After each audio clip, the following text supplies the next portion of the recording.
19-летняя Ирина с детства очень любила собак и всегда вспоминала с теплом преданную овчарку своих родителей. Съехав от родителей, девушка сняла квартиру в спокойном районе с хорошими соседями. Она устроилась на работу бухгалтером, и через некоторое время Ирина решила взять из приюта собаку, о которой она давно мечтала.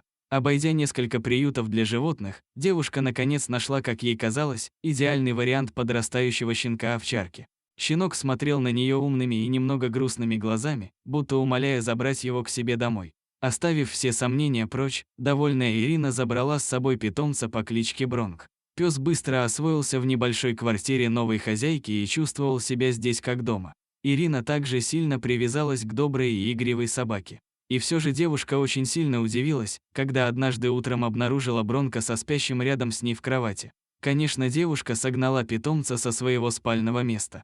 Вот только следующие несколько дней повторялось то же самое. Проснувшись утром, Ирина обнаружила, что пес спал рядом с ней. Как бы она ни старалась объяснить животному, что его место на пушистом коврике у порога, ситуация никак не менялась. Ударить питомца, чтобы отучить его от столь дурной привычки, у хозяйки не хватало духа. Ирина сильно привязалась к своему новому мохнатому другу и в итоге смирилась с его странной, но такой милой привычкой.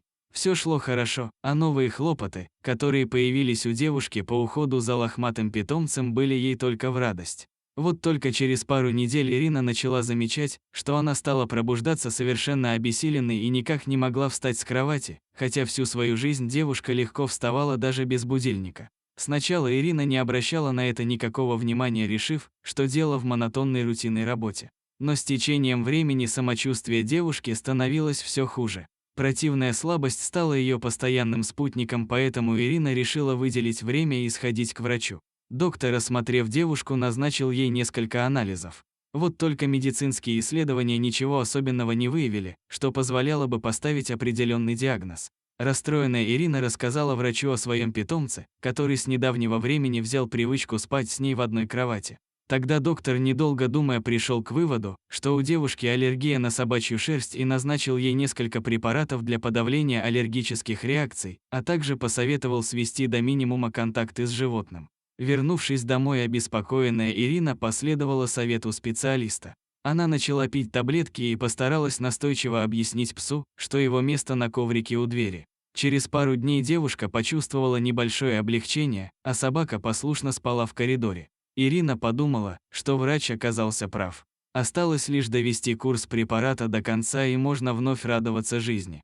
Через какое-то время она выпила все купленные лекарства, а упрямый Бронкс все-таки иногда ночью забирался до утра. Девушка не только окончательно не выздоровела, слабость, вялость и апатия вернулись к ней с новой силой и превратили жизнь бедняжки в настоящий кошмар. Расстроенная Ирина не знала, что ей теперь делать. К кому обращаться за помощью? Бронкс был таким же активным и жизнерадостным, как и в тот момент, когда она забрала животное из питомника и приютила у себя дома, поэтому Ирина пришла к выводу, что дело не в нем. Вот только жизнь девушки, несмотря даже на довольного питомца у ее ног, стала по-настоящему невыносимой. Ей даже пришлось взять на работе отпуск за свой счет, так как мысли постоянно путались в ее голове, и она никак не могла сосредоточиться на своих обязанностях. Когда Ирина уже совершенно отчаялась и с ужасом думала, что у нее может быть смертельная болезнь, к ней в гости зашел приятель, который работал ветеринаром. Увидев печальное состояние хозяйки, узнав, что все это началось после приобретения пса, знакомый настойчиво посоветовал ей привести собаку в его ветеринарную клинику, чтобы подтвердить или опровергнуть возникшие у него подозрения. Ситуация девушки была безвыходной, поэтому ей пришлось последовать совету ветеринара. Однако при внешнем осмотре Бронкса ничего не удалось обнаружить, поэтому пса взяли несколько редких и довольно дорогих анализов, результатов которых пришлось ждать целую неделю. Эта неделя показалась ослабшей до невозможности Ирине настоящим адом. Когда наконец раздался звонок от знакомого ветеринара, она сразу же взяла трубку. Мужчина взволнованным голосом сообщил ее, что она подхватила от пса очень редкую и опасную болезнь, которую невозможно выявить, не проведя специальных исследований. Страшное заболевание редко передается от собак людям, а в случае с Ириной это случилось из-за постоянного близкого контакта с питомцем. Скорее всего, в тот момент, когда они спали рядом. Ветеринар назначил для нее и питомца срочный курс очень мощных антибиотиков, добавив при этом, что если бы девушка протянула еще немного, то все закончилось бы для нее очень печально. При этом у пса болезнь никак не проявлялась, он был лишь ее переносчиком. Ирина сразу начала принимать лекарства так же, как и ее питомец. Закончив курс, она почувствовала значительное облегчение, а результаты повторных анализов показали, что болезни больше не было. В тот день она наконец вздохнула с облегчением и крепко обняла пса, который ненароком чуть не погубил ее. Она позволила любимому питомцу заснуть рядышком на ее большой мягкой кровати.